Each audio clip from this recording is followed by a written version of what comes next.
Governor মহোদয় গতকালের বক্তব্য শুরু করেছেন একটি ক্লিয়ার মেসেজের মাধ্যমে যে চলমান রিফর্মস চলমান থাকবে। অর্থাৎ এই রিফর্মসের আওতায় অন্যতম বিষয় ছিল মার্জার এবং এনবিএফআই এর অবলুপ্তি। এগুলোর ব্যাপারে কোনো ভিন্ন সিদ্ধান্ত গ্রহণের কোনো ইঙ্গিত উনি দেননি। রিফর্মস কার্যক্রম কেন্দ্রীয় ব্যাংক শুরু করেছে, এটা চলমান থাকবে।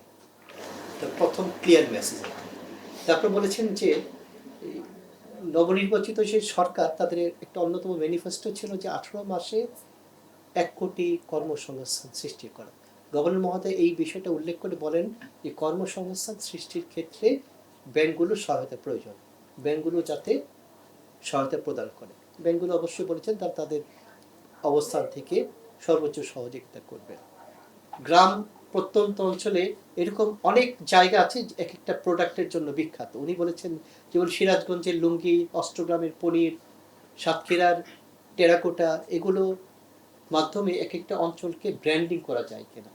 যখন ব্র্যান্ডিং করা যাবে তখন ওই প্রোডাক্টটা কিন্তু বিশ্বের দরবারে পৌঁছে দেওয়া বাণিজ্যিকভাবে সফল হবে।